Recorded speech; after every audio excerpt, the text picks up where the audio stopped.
happy Sunday, and welcome to Let's Talk About You. It is always an honor and a privilege to have you here with me. I am your host, Camilla Francis, and we're here once again to find out what's going on with us.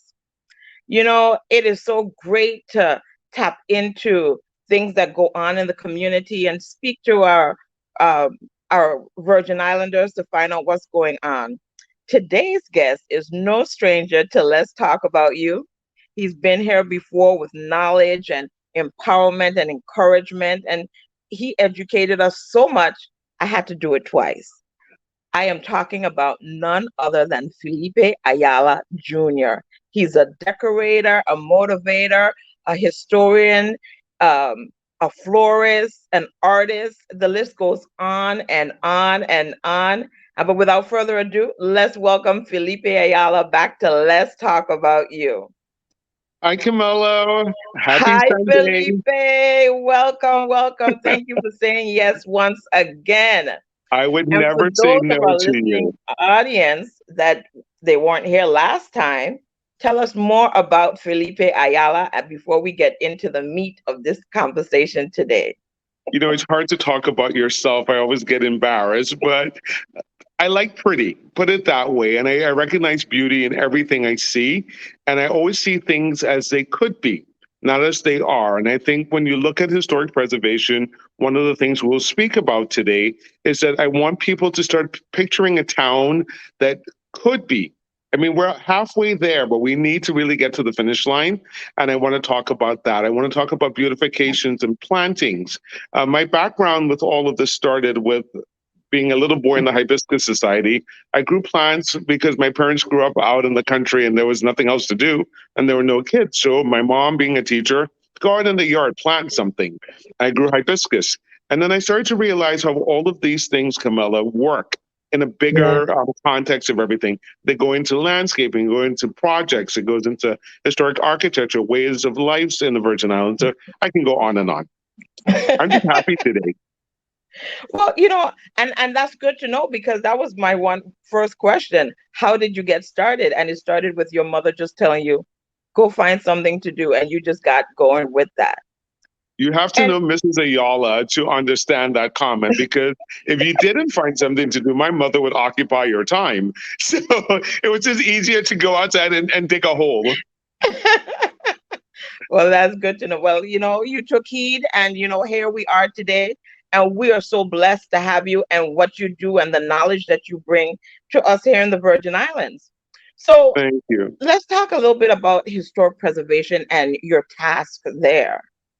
I've been the former chairman of the St. Thomas Historic Preservation Commission, the St. Thomas St. John Committee, and it has oversight in terms of building activity, plantings, beautification, signage, anything within the historic district.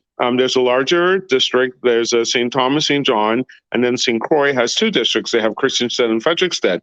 And then there's a joint commission that manages the operations of the commissions for both sides. So I chair the St. Thomas St. John committee, and preservation is always a hard sell because people don't always realize that the importance and the value of it. They always come up with excuses as to the reasons why you Why want they them to can. do something, why they can't. They always tell you that I said no to things, but they never tell you all the many things I said yes to. And one of the things as a custodian to our past, you have to be able to just enjoy all of these wonderful historic buildings and historic ways of life, and then be able to pass them down to another generation. I was charged with that. Yes. And I'm very strong about that too. I mean, I could tell you no and be your friend, but I'm not going to just say no, Camilla. I'm going to tell you this is the way, Camilla, you can do it better. This is the way that becomes sustainable for the future generations. You think at times how selfish we are, that we want to suck all the joy out of everything now, but we're not passing it down and what you're passing on. And that's something that's key to today's discussion. What you're passing on might not be for the best of the coming generation. And that is key because we need to know what's next after we go on. What are we leaving behind for the generation to come? And you're hitting the nail right on the head about everything. One of the things, I always tell this when I give talks about historic preservation. When I was in high school, I used to have to walk from high school all the way to UVI. Well, I didn't have to walk, but I walked with my friends. And one of the things I always remembered is that as we walked through parts of our journey, we were always under the shade of trees planted by previous generations. And that was a gift to us. We always think as a gift as a TV or a computer or a cash endowment, but sometimes we stop and we don't realize that gifts are something as simple as that, like trees. Like, if you're on Center Line Road in St. Croix, you can walk from Christiansted to Frederickstead in the same shade, and every now and again stop and pick a mango or whatever seasonal fruit is there, because that Right. generation planted these trees. So as we traverse back and forth, but we cut things down. We don't understand the context in all of this, and those things are truly our gifts. And believe it or not, I read that quote today. A seed planted is shade for the future generation. And it said author Exactly. unknown. And it made me think and about our conversation and just the exact thing that you just said. As you walk through back and forth home or just looking at all the trees, you can stop and pause and get that shade or that shelter or whatever that's needed because someone took the time to just plant the tree. And if it's not just, I'm a tree hugger, yes, let's face it, but it's not just hugging the tree or getting the shade. If the tree has to be harvested or something, if it gets in the way, plant another one. One, two, use the wood for something else. Let it be repurposed or regifted as something else. Let it live on. I mean, mahogany is my favorite wood, but when you think about it, all these trees are harvested, but we're still enjoying the furniture. We're enjoying all those things from it. So it lived on. It wasn't that you just cut down the tree and hauled it off to the dump. And when you think about how all of that affects the total landscape of what you promote as America's paradise, the Virgin Islands. So when you think of, once again, the bigger context of all of this, you have to look, Camilla, of that tree might not just be part of that. That tree might hit an ugly wire or something. It becomes part of a bigger context. And most recently, I was just fortunate to give her a tour to some travel writers in the territory. Desiree Wilkes from Department of Tourism, who is absolutely one of our national treasures. I mean, you have to think about the kinds of people, and I call them the front line, that introduce people to our town. And she Yes. brought please forgive the plane of where I'm at, but she brought a travel writer from Frommer's, Alexis Prippen, who was just she'd been here for 3 or 4 times. She's written about the islands before, but she asked me that one question that's on everybody's mind. What else does your town have to offer? What next for your town? Tell me what, if I was coming here today, I know what happened in the 80s, I knew what happened in the 90s, but if I'm coming to the Virgin Islands today, what do I need to look at? What do I need to be a part of? And it made me stop and think. Of course, there are lots of things you rattle off instantly, but then you start to think about the depth of that question. And then I was like, yeah, what would I show you if you were coming today? When I was in school, St. Thomas was a different town. Main Street was bustling. There were ships of every Yeah. nationality in the harbor. Things have changed. So, how would I sell my town to a travel writer today? And it started out with something that's very simple as the approach and how the town looks. And yes, for a lot of people, the town looks great, but my standards are a lot higher. And I don't apologize for that because I'm always Don't. pushing the envelope. I'm Yes. always going to push it. And I went to a concert last Sunday for Gilchrist Brow, and then I met the travel writer on the Monday, and we did a walking tour. And true to form, like when I was in elementary school, you said the Pledge of Allegiance, you sung the VI March. He had it all up on the screen, and I started to look at the words, Camilla, of the Virgin Islands March. It's like a poem set to music. All hail the Virgin Islands, emeralds of the sea, where beaches bright with coral sand and trade winds bless our native land. When you think of what Alton Adams had envisioned, what he saw when he was a young man, what these islands looked like to him, there were emeralds of the sea. And I was like, what a Yes. beautiful image. What he is Yeah. trying to capture there. I mean, and a lot of people recite the Pledge of Allegiance, they recite sing the Virgin Islands March, but they don't always listen to Take the the words time. and take the time to really dissect what Mr. Adams was portraying. And I said that to the travel writer, and I said, I could stand on my porch and I could see that vision of an emerald. I mean, glistening because the beautiful hillside's green, bathed in waters blue, all of that. And it just fueled me, Camilla. I've been so excited about this talk and talking to you about this because of not only the reach of your audience, but as building an army of like minded people that understand Yes, what we're saying. I mean, this and is I what agree with our you. gift is to pass on. I agree with you. You're right. Just thinking about what was his frame of mind then, he didn't know that how much it would impact us now. That was probably his hope that we Yeah, will continue. But you're right, just to take the time to dissect and think about each word that was written to for us to now be singing the our local national no answer. anthem. And you're absolutely right. And You know, it creates pause. that's Hmm. something that I've after that and having a wonderful discussion with Desiree and a wonderful walking tour, that became the basis for everything I'm going to do more. I took a little break from historic preservation. I resigned the commission. I decided it was after 34 years of doing this, it was time to preserve Wow. Felipe. And then I realized that was a selfish attitude of myself. It's like, Felipe, you're fine. I mean, all my friends always tease me about being a hypochondriac, but only the good die young. I'll be here forever. So, but when you think about what you have to do, my friend Pamela Molinar just moved home. She's one of the provosts at the university. And all of us, Renee Marone, all of us sit and we have this really wonderful breakfast club. My friend Bob has joined us, and we all are like a think tank about what could be. And we share a lot of different gifts, a lot of things. And she's bringing a group of gentlemen to the town. And I was trying to think about how would I introduce this group to Charlotte Amalia. I mean, things have changed. This is not a town. I recognize that I grew up. I mean, and yes, things change for good or bad, but I recognize there's a change nevertheless. And I have to now dissect that change to see how I can pull out the very best of it and share it with Yes. the world.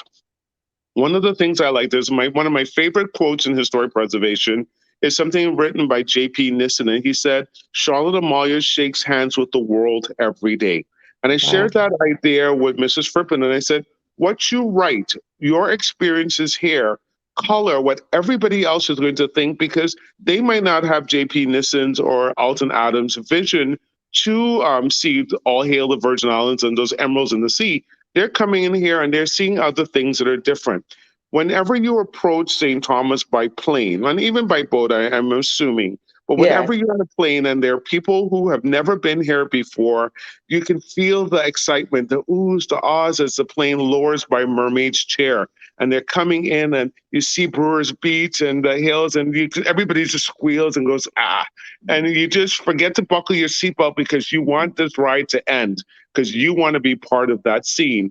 You get off at the airport, and I told them, I like the planing by stairs because it's like Miss America. You're coming down the stairs, you stop and you look over, and it's all pretty and it's nice. You get off, you see Limburg Bay through the sea grape trees, and it's just, yes, this is America's paradise. You walk through that terminal and you get that first gust of heat, and you say, I'm not in Kansas anymore. And I mean, when you think about that, I mean, that's the feeling that you get. But you go through this, and I'm saying this to tell people we are so used to what we see that we don't look at these things through other people's eyes. And then you get through and you see that hill that they carved the airport out of, and it's not as green as you would like. But when you think about what grows there, I'm talking below the Port Authority's main building. All the stumps Okay. that you see cut down are yellow cedar. It's the only thing, our national flower, it's the only thing that can grow through that rock and dirt. But yet we cut it down, we plant some bougainvillea, and it's pretty. But when you think of what will color that to green, when you think of That's America's beautiful. Yeah. paradise, I mean, you think of Hawaii and Mahalo and all of those kinds of things. You think of how they promote the best of that. And in our minds, I think we're promoting the best of it, but I think we missed some opportunities along the way. And one of the things I like the show to do is just open up the idea of a think tank, like I call it Breakfast Club, but open up that mind to think about these things as we see it, what we plant, what we cut down, what we remove. And then you And take that has that a lot to do feeling. with beautification. And that what you're going Exactly. talking about is beautifying our islands and keeping it that emerald of the sea. Because you're right. Yellow cedar is absolutely gorgeous. That yellow against the greenery of that comes Exactly. within the mountains.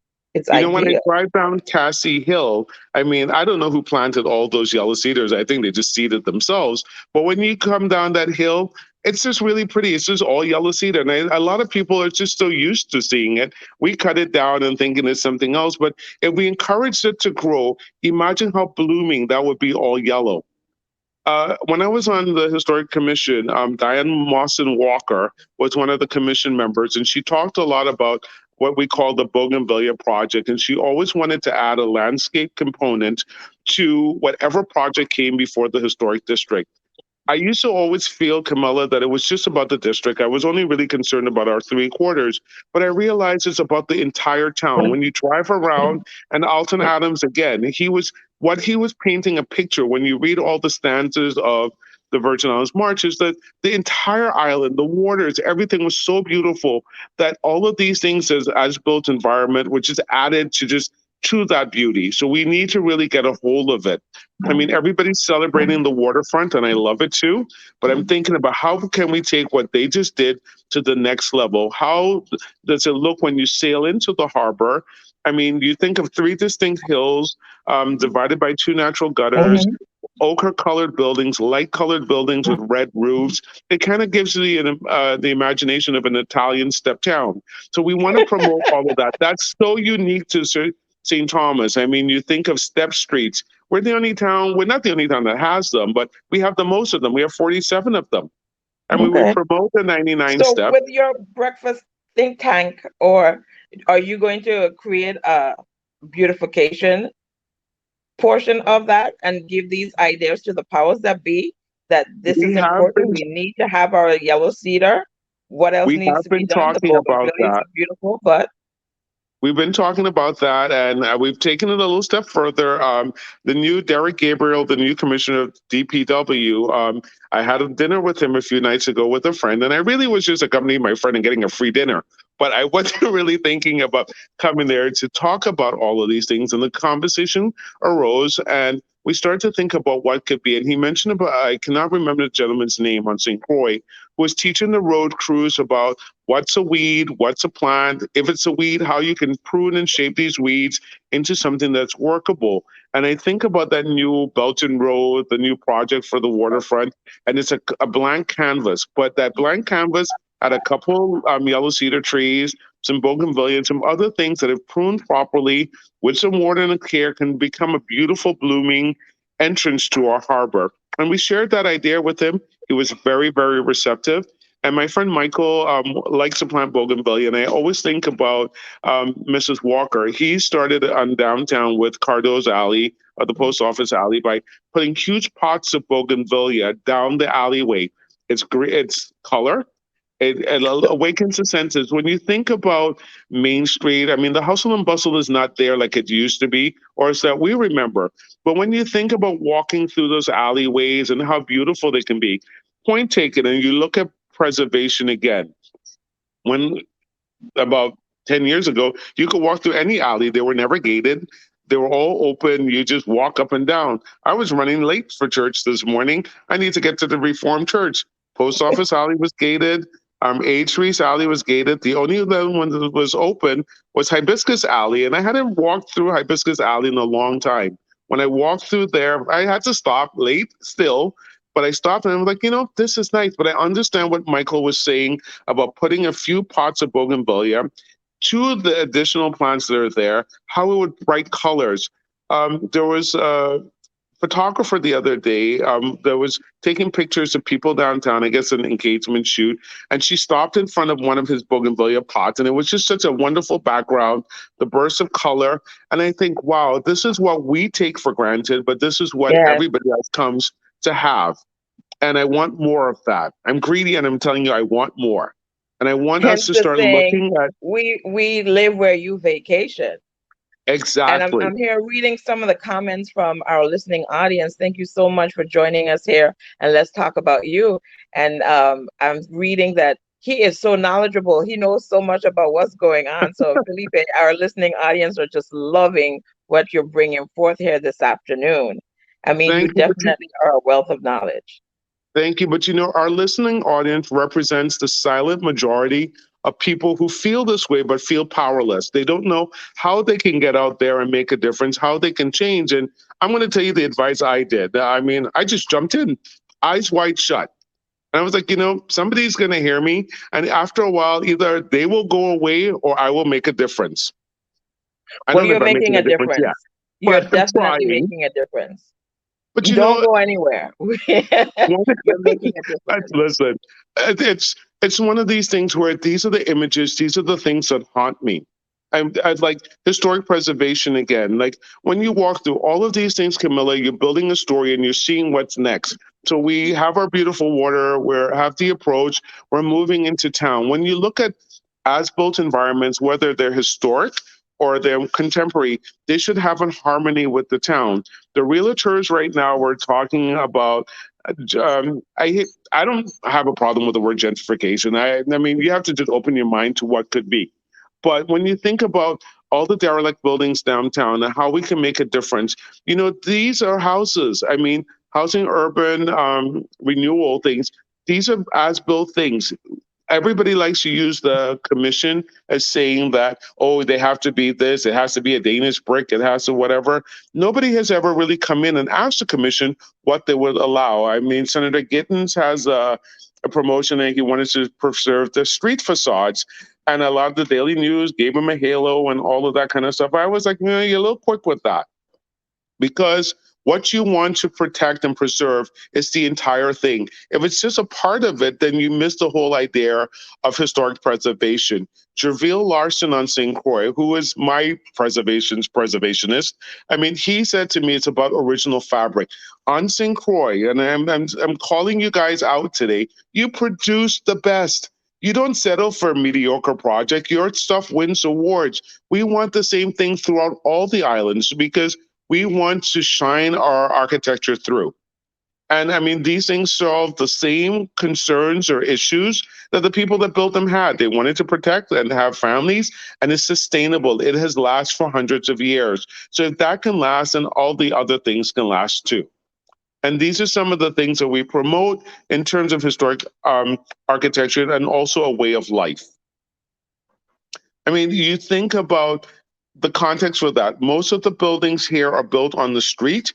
The courtyards are in the back of the houses, and people, the entertainment, the living, everything was in the back of the house. But a lot of times downtown, we fill in the backs of the houses, so we don't have anything. So the houses just sit right on the street. So we have to create more softening and more green spaces downtown that add to all of this. And then you look at how the photographers can bring people downtown. One of the things that was really lovely is that this couple took pictures by the market square. They were tasting. It looks like Mobby, and I have a Mobby story to tell you in a minute. But I mean, when you think about all of these things, this is a way how culture is promoted, and all of these things play hand in hand. My Alma Dennis, who is my favorite gallerist, and she has a creative native. And she has a photograph in her gallery called Mobby Walking Hard, and it's my new favorite thing. I mean, if I could only have one thing in the gallery, it's going to be that. And but when you think about the story, Alma shared with us an idea that she said that I hear a story and then I create a picture to sell that story, and I was like, this was God speaking to me because for the 34 years I've worked in historic preservation, I never thought about it that way. People don't always understand what you're saying. And in my mind, these are the images that are coming forth. These are the things I love and all that. But I need to have that story, have a picture to capture it. And I was like, Alma, you need to help me get into the 21st century because I'm not high tech. I'm holding the phone. I hope everybody's not getting shaking as it goes back and forth because I get excited about what could be. But that whole idea of Marby walking hard, and then I think about the people who went to the market square. And I remember as a kid, all the Marby bottles used to be in a basin or in a Yes. bathing pan, and it's all foaming up. But that tells a story. That's part of a cultural thing. But then you tie that into the coal women's strike, and coal women drinking the Marby to cleanse their lungs from all the soot and all the inhale carrying those heavy baskets of coal on their head. And when you think about Women's Month the other day, those women were, Yes. for the most part, women did it, but I mean, men did it too. But they were paid a token redeemable for 5 cents a day. They drink this drink. All of these things have a context. It becomes a bark that has turned into a medicinal drink or pleasure drink that cleans the lungs out. This is the stories that we tell people who want to have an experience here. And I looked at the picture of the lady and her husband drinking it and making a face. And I mean, I think back to Alma's story, Marby walking hard. All of us are working hard, and she made sure that Felipe's Yes. code switch to get that accent addiction right, because the Marby really worked as hard as Felipe is working to preserve these things, as everybody is working to preserve the very best of the Virgin Islands. I love that story because no, for me, I know Mabi to be a great refreshing drink, but too much of it because of the fermentation, it's like having a good liquor. So, When you go to so the gallery, she tells yeah, you all of that and she brings the whole experience alive. And I said to Amma, well, I know there's a gentleman in Smith Bay that you can get the Marby from that's really good, but I mean, where do you get a good drink of Marby downtown? And all of these things come full circle into what we're talking about in terms of a Virgin Islands experience. And when yes, you I think had of no idea that it cleansed the lungs. I didn't it know this. did, and I the had no, Coley women drank that as one of the things to help get rid of all the soot that they inhale during the day. So you see, that becomes a story that we can tell, and yes, it's all built on a story. I mean, when you think of coaling women, Aisha Morris does a great job with the Coal Women Strike and the Dollar for Dollar tour. I remember as a kid, yes, Elsker Roebuck depicting coaling women as carnival troops. But these are all the things that have brought us forward. And it tells that story over again. And it goes back to what Alexis said. What new stories do you have to offer? I mean, what else does the Virgin Islands have going for it? And by the time I was finished with her, she was writing, I was writing, but Desiree was all smiling. And it was funny. I have to tell you this as a little aside. Like, we went to fine dining restaurants and all that. And I was like, girl, you need some good food. You need some beans and rice. We've been walking up and down the district, and you need to be part of where local people eat. And I mean, yes. not to call out a particular restaurant. Yes, we promote some of them, but sometimes we need to make tourists feel that they're welcome in these places. We only promote certain kinds of places. They serve hamburgers and hot dogs and all those other things, but sometimes you And they need to can just get go that anywhere and everywhere. anywhere. So you want to have an experience. I love Brooks Bar. I go there, Maggie will serve me a plate of food, and there's beans and rice and stuffing and plantains and all the things I love to eat.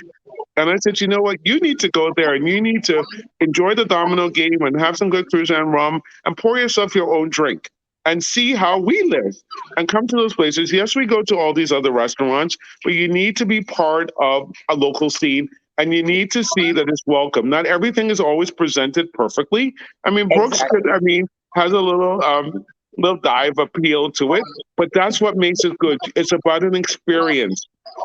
And it's the uniqueness of each place because you're right. It doesn't have to be about the ambiance. It's just a little bit of culture. What it is, where do the locals hang out? Because I know when I go visit somewhere, I want to go where everybody else that lives there goes.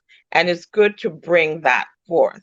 So, yes, we want to show them all the pretty, but it's good to get the grassroots in there as well. So, I mean, I personally Exactly. haven't been to Brooks Bar, but I know locals love it. I know a lot of persons are always there. So that was a great choice. I was just, And we were going to the beach, so I thought about that. Hey, you need to stop in here because you need to take the spin off of it that, okay, you're not welcome here or we're not promoting this. This is for a certain kind. One of the things that Alexis said, and I drive this point home, Camilla, was tourists today are about an experience. I mean, yes, the world has changed, so we want to find an experience. We want to be where the local is. And what I told her about there, when you go there in the late afternoons, it's a serious domino game that happens in the back. It's not that you're not welcome to join it, but you can be there. There's Dr. Lawyer, Indian Chief, your fisherman who just brought the catch that morning. All of them are there. They're having a drink. Maggie's ruling the roost. And I mean, you have an experience, and that's the kind of stories.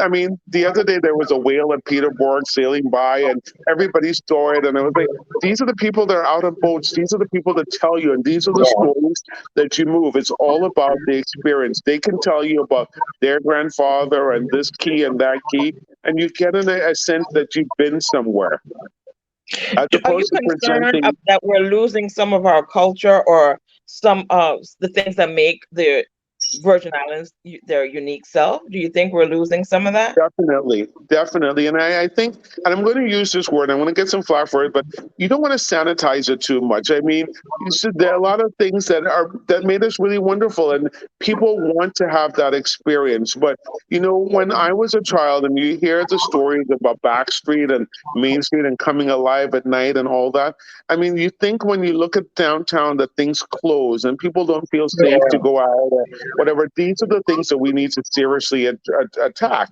I mean, this is a lot of this happens in the heart of our historic district. When you think of New Orleans and all these other places where Bourbon Street flips over from day to night and becomes a wild scene, and people are just downtown. And I mean, when you go on the east end of St. Thomas, you get that feeling of downtown livelihood and merriment, crawls and things like that. But you don't get it downtown. The stores close. And when you think about diversifying businesses and things like that, Charlotte Amalia was historically taboos. We were known for a very spirited and lively drinking atmosphere, which we still have today. But you want to be able to have that spontaneity and fun throughout the whole island, not just in a particular set. And those are some of the things in terms of an experience that you want to have. uh, GRS, Asia Clendenin, spoke to me about the possibilities of a museum there. And I'm just taking it to the next level. And I've been really excited about showcasing. I love my furniture. So it's Yes. about having lots of furniture. And then all the ladies, Beverly, and also say, Felipe, you need to make this more interactive. Jessica Geller, who was brought from to the historic trust. I mean, we're partnering with them. She said, you have to think about kids coming today and touch and where the world is in terms of technology. All of that stuff escapes me. I mean, I just want to fill the room with some pretty paintings and some furniture, but I realize it has to be more than that. It has to tell that story. And we have to create the pictures, like Amma said, to do so. So as And we're doing that, how do you keep track of all those historic artifacts and furniture? How do you keep track of all that stuff? I don't sleep. No. No, these things are just on my.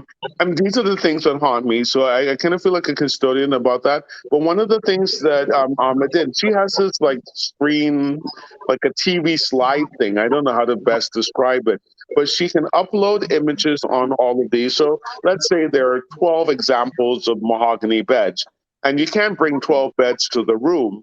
But you can put one in the room and then have the slide board thing that's all high tech, and you can slide and you can show all the details and all this. So persons become interactive. The mere fact that they can touch and move the screen allows for people to do different things and they feel that they're part of the story. Having it at West Indian Company Dock, having it in the middle of all of that, honors the holding history. You can look at Hassel Island across the harbor. The harbor has been our lifeblood. So all of these things come full being. So Yeah. she was showing me how you can take the small space and sell all of these wonderful thoughts and images by having the technology behind of it. And I was like, your boy, I mean, I would have a flip phone if they didn't give me this, but I mean, this is like, you got to help me with this. I really don't know. But it shows where the world is. And the parts that we have to do, Camilla, is take the very best of it and add it Yes. to the things that we know that brought us this far and sell it. And it comes full circle to historic preservation, to a way of life and things. We're getting ready to celebrate Carnival. Desiree was talking at dinner about the Carnival Museum and what happens to the costumes afterwards. So we were telling Alexis about the whole Carnival experience and what it was and the excitement. And by the time it was finished, she wanted to just extend the trip because we sell that story. When I was a little boy, we would go to Grandfather Roebuck, Jeanette, all of us. Julio, all the robot kids, and we were the glitter kids. I mean, we had to trace the sprinkle the glitter, but I mean, it was a simple thing, but it was part of the costume making process. Yeah. When you think of your Alfred Lockharts and people like that who make these elaborate costumes for the showtime, one of the things that Desiree brought to life for Alexis was Friday's Calypso, and his best Calypso ever was Showtime. Because it really, when you listen to the words, and that's what I'm about now, I and don't agree. forget to play. When you listen to the words, Carnival is our showtime. It's like lights, camera, action, showtime. And he Yes. named all the troops and he brought all of these things. But these are the stories that we have to bring alive. It's a lot more than just having a juve and all of this kind of stuff. It's all the preparations behind of it. Desiree talked about planning your spot at Carnival and bringing your chair out and how all the families, it's like a rite of passage. Like you were a little kid, you stayed with your mom, then you got older, then the kids grew up, they could walk the parade route, but you always came back to that spot because that's like your home place. So we talked about all of those things. You're right, because I remember when we used to watch the parade, we had a specific spot right there in Yeah. front of Mr. Tablecloth. That was our spot. So we And used to make, everybody on the route know to come there to see yeah, Camilla and her family. If you need a drink, you need a chicken leg, you come right there. exactly, She's gonna have some exactly. food. So those are the things. But when you think about all of this in a cultural sense, I mean, we smile and we laugh and it brings back very fond memories to us. But when you think of all of this in terms of what made the Virgin Islands great, these are the things that we have to pass down to the next generation as they were handed to us. And we need to pass them down in a way that future generations can take that and run with it, but understand the spirit and the gift. And everything comes back to that gift, Camilla. And I'm looking at us now, and yes, we appreciate the gift and we say we understand the gift. But when you look at the evidence there, it's not that so. It's not so.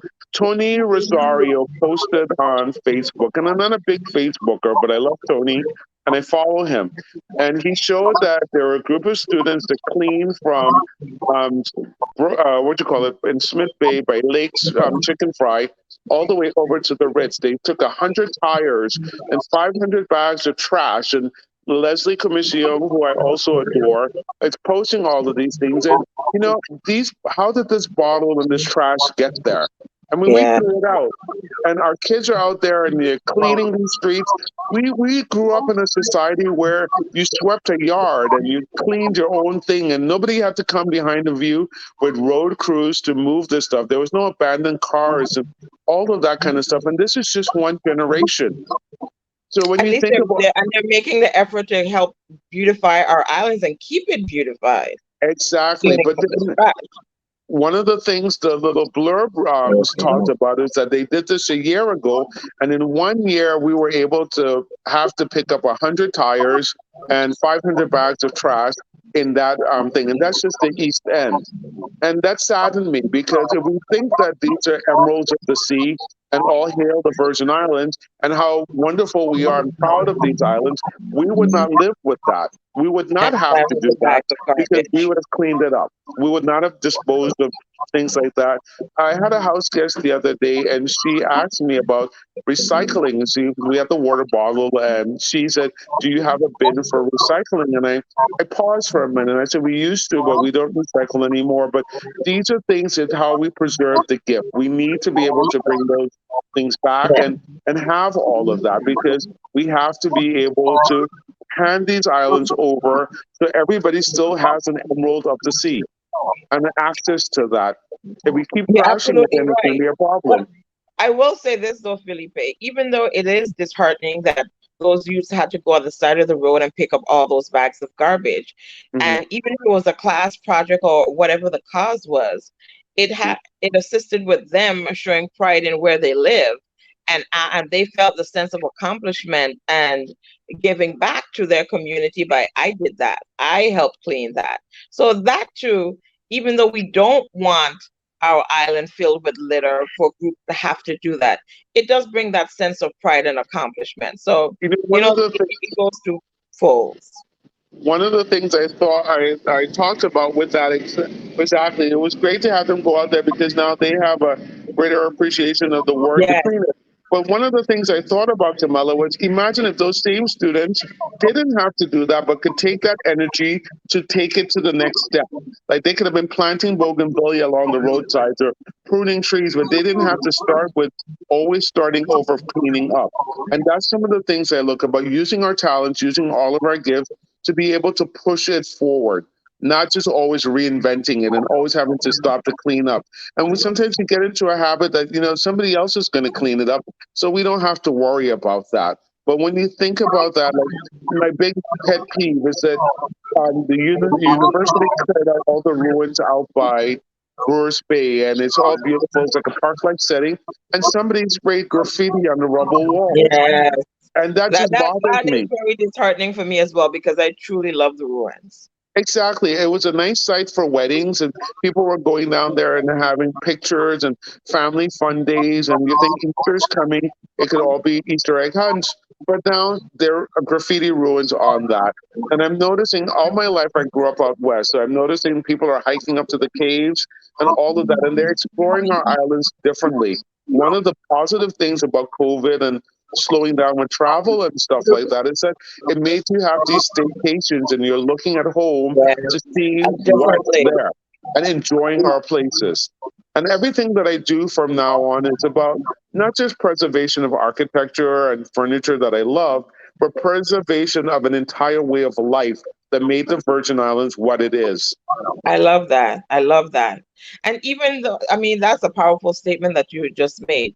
But in addition to all those things that you do with preserving and educating and enhancing and doing your think tank and coming up with great ideas for our future generations, you create. I mean, you're the masterpiece of putting arrangements together. Let's talk about some of that.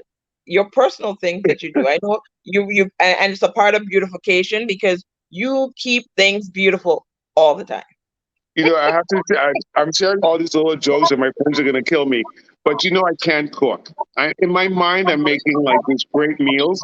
It's just eggs, and Renee has taught me how to lower the fire and stir the eggs properly. But I set a beautiful table. So I figured that if the table setting was really pretty, you wouldn't realize that it's just really eggs that Felipe can't cook until Renee took over making the eggs, and then some toast and a lot of fruit and a lot of fluff. So I just decided that if you can make things pretty, number one, you feel better. And Yes, when you went pre-COVID and all that, everybody was going out, they're going to restaurants and doing all these stuff. But then they got a point in time when you couldn't do that, so you had to make the experience wonderful at home. And we always put money as a cross before us. Money is the least of our problems. It's more about the taste for it. So you go into your grandmother's china closet and you pull out those dishes you never use. You go outside and sit on your porches. All summer when COVID was happening, I loved the commercials that St. Martin put on. They told this poem and they told a story about when things get back, you can come and do all these things you used to do.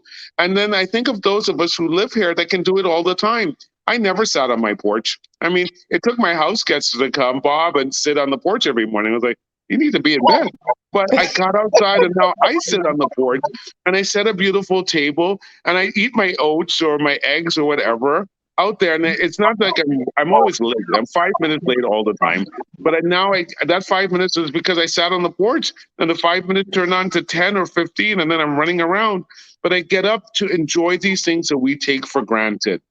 yes. And we do all need to do that, take that time to pause. And COVID did teach us that, how to appreciate what you have. And it did make things shift in a different way. So the perspective definitely became different. Our perspective became new because of COVID. And I like that. But I mean, the floral arrangements that you make and that you do, and you're right, you do set a gorgeous table. You even enhance cakes. Don't Well, be also coy. Come on, let's talk about it. it's talking about Felipe. It's like, oh, but beauty haunts me. I see beauty in everything. I mean, you go on walking, and I think of the times like when I when you go out in the yard to play, and you like Desiree always tells me we have this thing about the Flamboyant Festival, and every summer we want the tourism department, everybody to promote Flamboyant trees because at the time when things are very dry, these trees are blazing with orange and yellow, and it's so Yeah, pretty.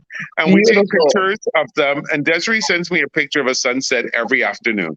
So I was like, okay, this is really good. But now I'm stopping to see them. But it's that beauty, and then I take that to the table. I take it to a flower arrangement, and sometimes you feel like you want to buy roses and lilies and things from a flower shop, but sometimes you forget to go out into the garden and just cut what you have.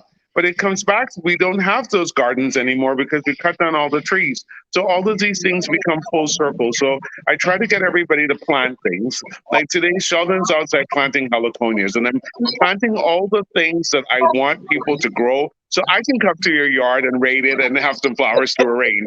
So it's all there's all like a mindset behind of it. But in the meantime, then you would have beauty, and you would start to feel that this isn't for somebody else. That every day becomes that special occasion, Kamala, that you can do it. I love table settings. I like pretty dishes and all of those kinds of things. And I just like I remember you talked about Mr. Tablecloth earlier. It's once again the bigger context. You're on Main Street. You go to get a tablecloth. Nobody puts cloths on the table anymore. But my friend Shanik and Tamara, they are always having these wonderful tablecloths. Keisha with all the linens and tie backs. And that shouldn't be for just a party. It should be for you every day. So I I agree. try to promote a lot of that. We always tease Martha Stewart, but she made us start to think about we can have these things at home. And we should have these things at home. You should constantly be surrounded by beauty because if you are, then you smile more. I mean, I'm not a morning person. I have a grimace in the morning, and most people who meet me are like, oh God, he might not be approachable. It's not that I'm up all night decorating and then I send all these videos on Instagram and then I can't get up in the morning. So, I mean, it's all about that. But I want my friends to be constantly surrounded by beauty. I think if we were, then we are things we look at things different. We'd be kinder to people. We'd share things more if we had those basic things, and we can. There's no reason why we can't have them. I agree. I definitely agree. And you're right. Let's just take that time to make things beautiful. If Yeah. you have that tablecloth in your house that you haven't used in years, because who does that? Dress your table up. There's no reason, no rhyme or reason. Felipe said you should do it, so you definitely should do it. You know, it's this is the thing. I used to have a little class and I used to teach flower arranging and stuff like that. And I didn't know, like, you know me, I start talking and I forget everything else is going on. But I wanted people to feel that as a florist and as a designer, that you can create these wonderful spaces that you see in magazines. Here, I mean, foliage. I love arranging greenery because if the background to your flowers are pretty, then the flowers are just the icing on the cake. So tropical leaves, like a beautiful cut leaf of philodendron monstera in a vase in itself is just a wonderful thing. I don't like my Mhm. bathroom. I hate seeing the bathroom from when I'm in my room. So I make this huge arrangement. It gets bigger and bigger every day of just tropical greenery. So when you're in the tub or in the shower, you kind of feel like you're in a garden. And then I realized this is really cool. Now I can't get in the tub because the arrangement's gotten so big. So when are you going to start your florist classes again? Your I, floral I arrangement need to classes do again? it soon. These days, I've just been busy doing other things, but I do it for my friends. They're forced to do all of this stuff. I have another. All these little stories are coming to mind, but my friend Abby Hendricks, right? I call her the bitter queen. She's always yelling and screaming at me for something I'm doing, but yet. Who is the keeper of all these photographs? Who's out there decorating and doing anything? None other than Abby.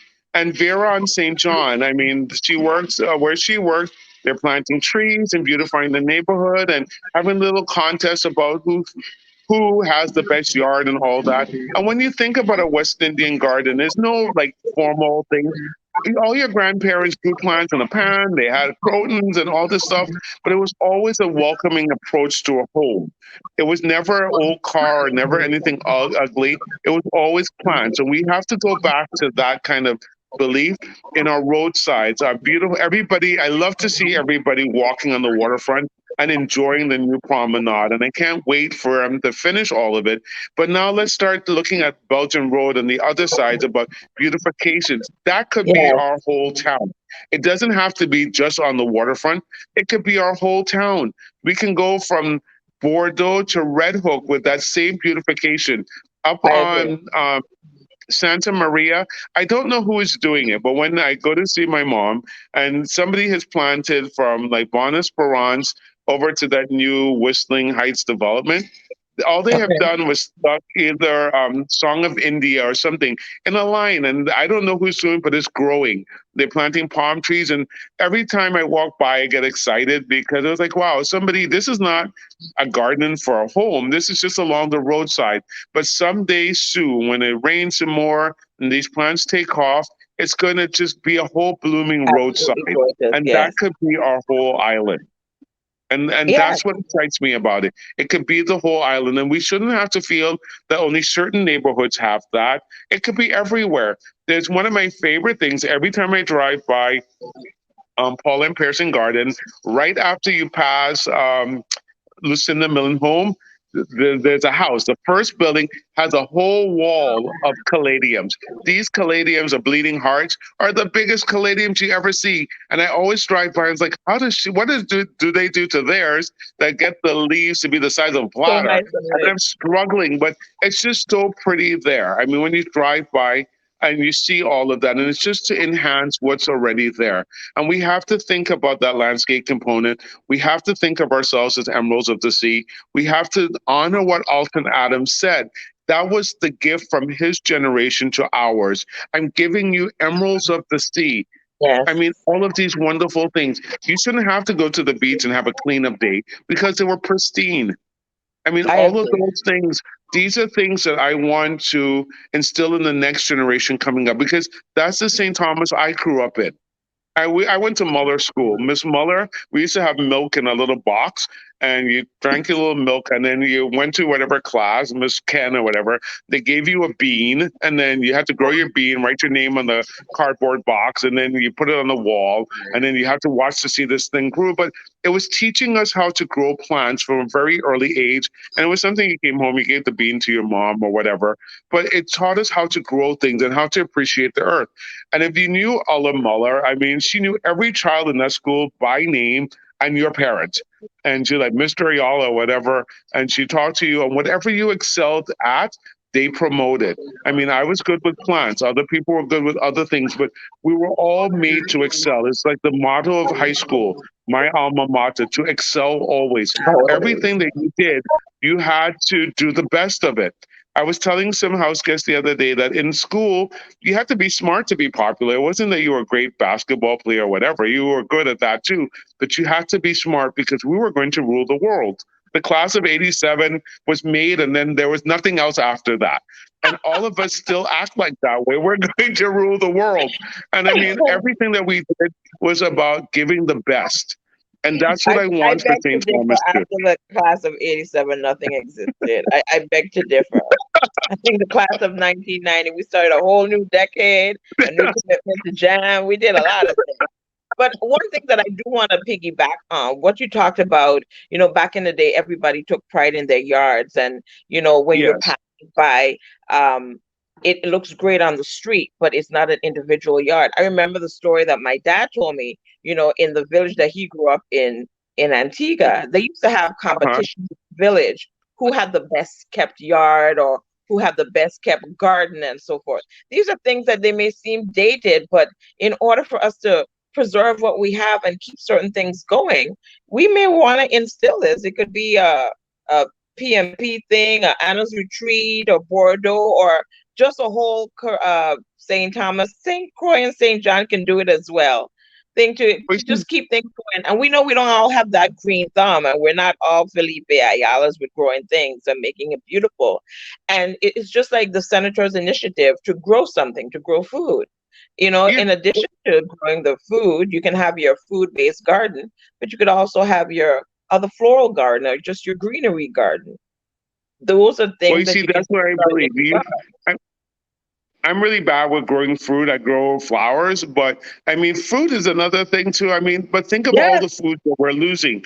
A soursop, avocado, breadfruit, all these things. The breadfruit tree is one of the most beautiful trees ever. I mean, And when the you think of leaves, that yeah. leaf, but once again, looking at things in bigger context, you have the breadfruit, you can eat the fruit, it's great roasted with some butter and all that. But then those leaves placed on the table with a hurricane shade and a candle makes a lovely leaf mat down the Look table. how you They got all that. come Look how full you just circle. came to that.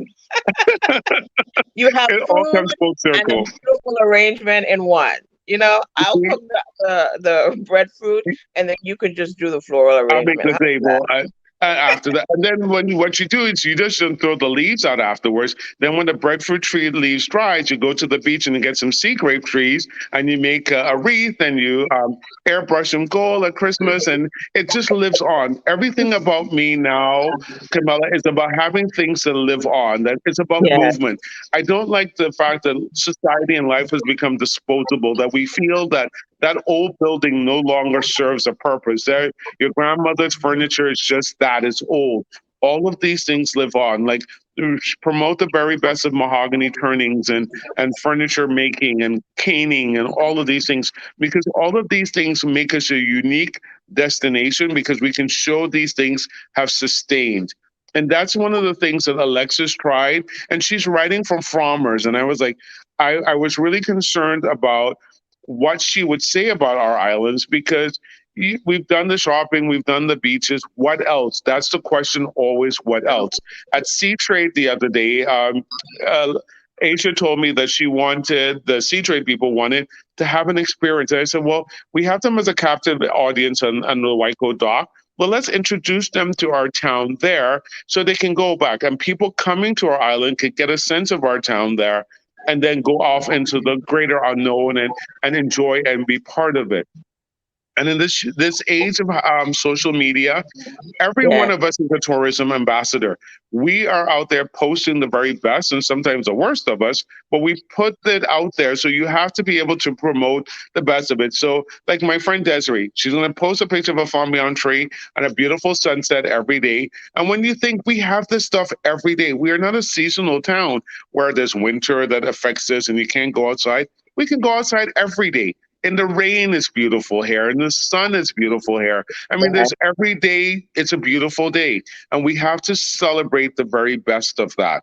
I mean, as we're naming roads and stuff like that after outstanding Virgin Islanders, at the base of every one of those signs, a cluster of bougainvillea in red or orange or whatever Or to yellow enhance that cedar. planting. Or yellow cedar, our national flower. And think of all the birds that would attract. And everything in life has a cycle. There's truly a cycle of life that all of these things come full circle. So it starts with that seed that you planted in elementary Mhm. school and growing into that mighty tree. And that tree then is harvested for furniture and thing, or it lives on in a museum, or you can just go and a tourism writer is telling you how you use a banana leaf to cover your plantains so they don't get dry and how that when the plantain looks really ugly, it's the best, sweetest plantain. And all of these things become Yeah. cultural exports. And these are things that are free. They're And at all the end free. of the day, each thing that we're talking about, these are the seeds that we're planting so we can create the history and make the Virgin Islands the Virgin Islands we want it to be. And when we reflect on months like March for VI History Month, we can reflect on these great things that we had and the things that we're doing because we're planting seeds every single day. And every single day is an opportunity to create a better Virgin Islands and to make our history even more rich, more unique, and we can preserve what we have. Combine it with modern technology, as you say, and we can definitely rule the world. You know, it goes back to what Amma shared with me the other day. I mean, that Mobby working hard has a greater context of it. But when you think of you as the Mobby puffing out of the bottle, working hard to preserve all these things and what it comes to, after all of this, we talked about the picture and everything. I wanted a cup. And I was like, Amma, where do you get a cup of Mobby? I said, who makes Mobby today other than the gentleman out in Smith Bay? And I was like, I got to call Miss Hendricks. She's going to get me a bottle of Mobby. And then I can come back to the gallery. And I said, Alma, we can have this. When the gallery opened, what was unique about that too is that everything in the gallery is just wonderful, but all the food, all the presentation was all local. And I was like, and the whole name of it is the creative native. And I looked at how she took all of that and she worked it And it was so fabulous. I was so excited about that. And I wanted to tell everybody, like, and I told Alexis, you cannot leave our town without going to see this. It's not so much about the commerce, also, it's about the stories that she brings alive. There's some pictures of the historic district, and I always love anybody that photographs the historic district because it shows people what is. We see this stuff every day, Camilla, but we don't look at it anymore. We just pass When by because we know it's there, but we when does the don't see article it. come out for Alexis? When does the article come out, or did it I'm not already come? sure. We will have to check with Desiree at Tourism to Okay. find out. But I hope when it does, she publicizes it in the daily news. Like, I mean, we need more of that. We need to show one, and her questions that she was asking need to be on the tops of everybody's minds about one, how we market our island, because we all eat from this pot in Yes. different ways of tourism. But at the end of the day, we all eat from that. So either we all win or we all lose at this point. And every other port is breathing down our neck, learning what not to do with their cultural patrimony. So we have to really think about. We have to really think about that in terms of how we promote. But when we promote all of these things, from the yellow cedars on the roadside to that approach to the town, I mean, oh God, hold on, something. Sorry. Go So ahead. all of those things come full circle. So we have to look at all of that to be able to promote it. It's about simple things like that abandoned car in your yard, get rid of it. You're not going to fix it. Let's be real. I mean, plant a tree in that spot instead and enjoy that. And when you think of how it affects a neighborhood, how it runs down a neighborhood, those abandoned buildings, I mean, either you're going to free them up or you're going to make the investment to save them. Because having them sit there decaying makes the expense of you restoring them even harder. Give them to somebody that who will love them and cherish them and bring them back if you But can't do it, isn't or it a work little with them to do difficult? it. Is isn't well, I thought one of the parts that made it difficult for preserving those old buildings were funding because you had to have a specific code or do it within the code and The code certain is not things that had to be difficult, and we use the code, and not to cut you, done. but we use the code as an excuse all the time. Oh, the historic preservation people said this and that. It's no different from a modern house, to be quite honest with you. I've done both. Wait, I see, mean, it's that's no good to different. know because that's what I've been told. But now you're saying it's not that hard. So yes, tell You know, us what needs to be the done. resources are out there right now. If you go to Cape Blanchett at Historic Preservation, the State Historic Preservation Office of the Fort, there were some grants out there, and the grants is tedious and lengthy. But you have to think about how we mismanaged grants in the past, and makes the feds look at these things more closely. I mean, and you think about how all of these things affect the neighborhood. The resources are there. Not Philip said to me one day, he says, you know, with a historic house, you have to marry it without a divorce. You have to make a long-term commitment. But I make the joke about the divorce, but that's what happens. This doesn't work for me. We get rid of it. We divorce the person, as opposed to making the commitment when the things get hard. Pull up your pants and you jump in and say, you know, I want to live for you. With historic preservation, a lot of the buildings, we wait until it gets to the point that it becomes a problem before we address it. I mean, it's maintenance anyway. We're not big on maintenance here. We paint things and everything looks great for a while, but it's that long term commitment. Simple things, Camilla. Ficus trees. Ficus trees are among one of the most deadliest things in the historic district. They grow into those soft walls, and it's like Jumanji. They eventually pull the building down. But when we see that little seeds sprouting out, if we were maintaining our buildings and walking around and looking at them, we would cut that down. We can cut down a mahogany tree, but we let a ficus grow that's going to destroy the building. It's that kind of a mindset. We also have families that own a lot of these things that they don't live in the district, so they run them down. They look like a slumlord or whatever. You get a little rent from it. It's nothing, but we don't make that investment. So you invest in your building next door, and then I have a slum building, and then it runs the whole neighborhood down. When you Yeah. think of Garden Street, I mean, think of the name of that street. Garden Street. When you if you go back to the 60s and 70s here, it was a blooming street all the way up. The houses were lovely, everything. We ran it down. How we dispose of trash, anti litter, well, they don't call them anti litter anymore, but that waste management. I mean, they Yeah, put signs up, they put garbage cans, and we still throw the trash all over the damn place. I mean, come on. I mean, you have to stand up for what you know is right. And if your neighbor is doing it wrong, you need to call them out I agree. because I it's going to agree. run down everything for everyone.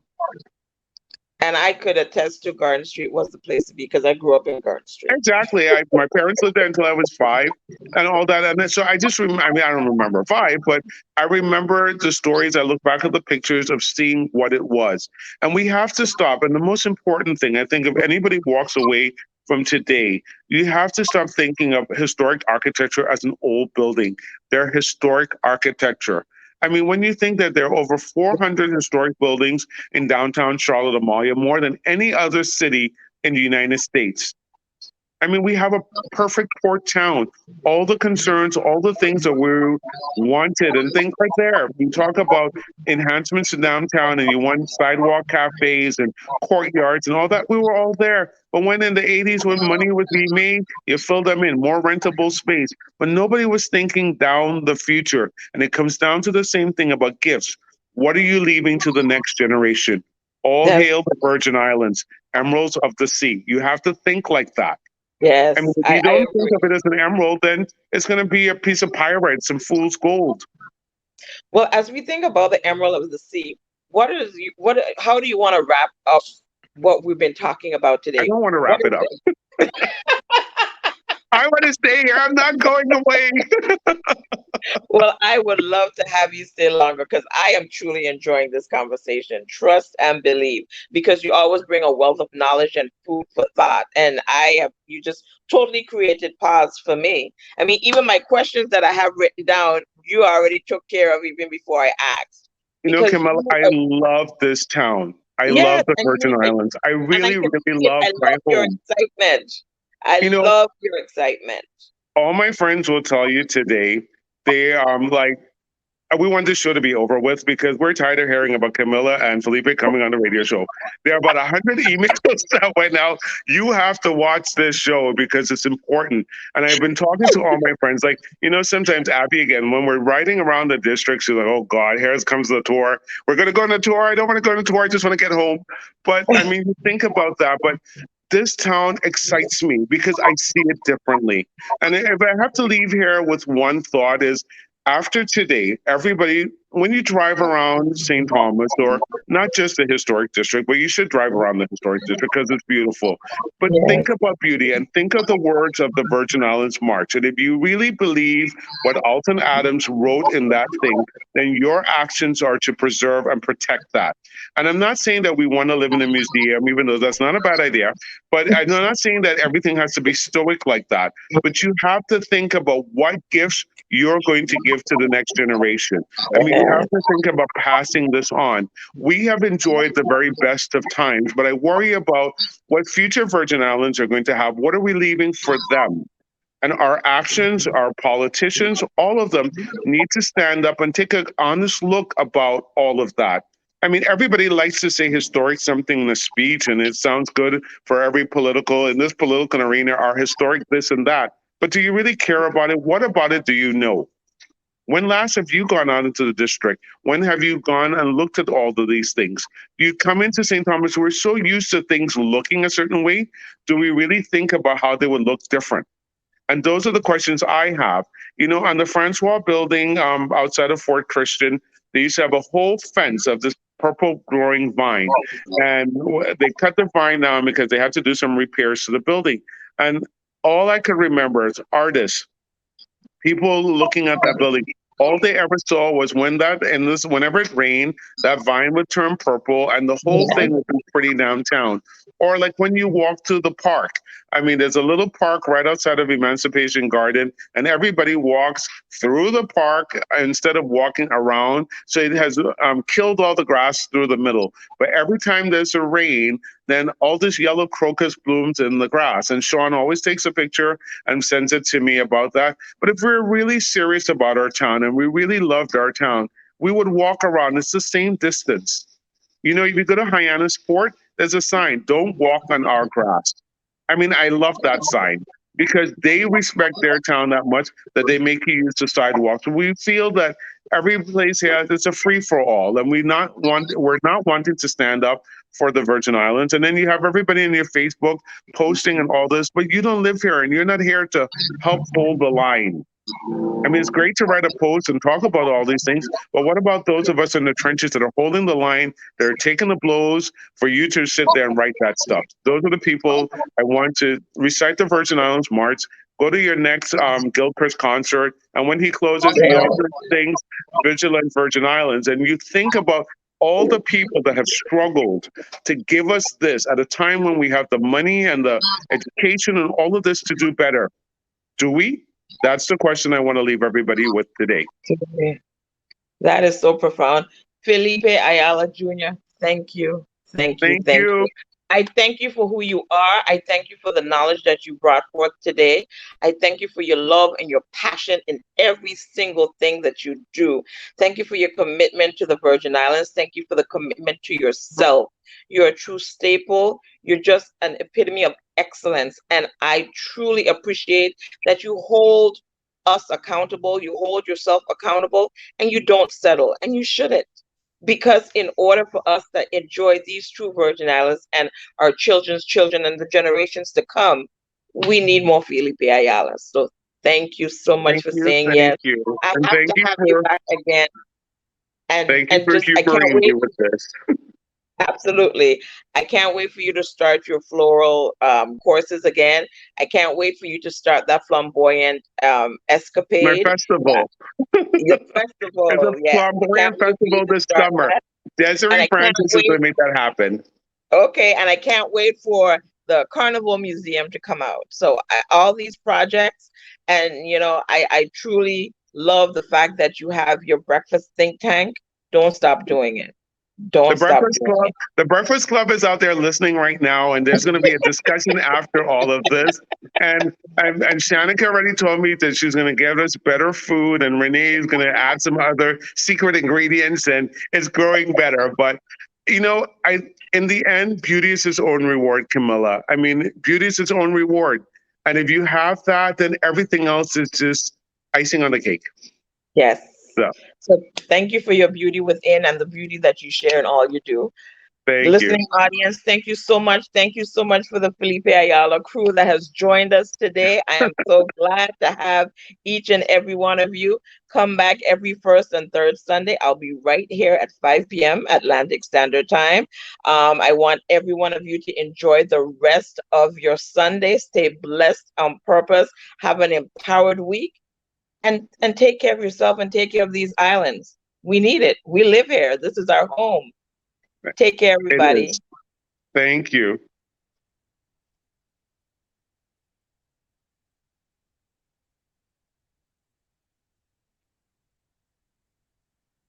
Mm.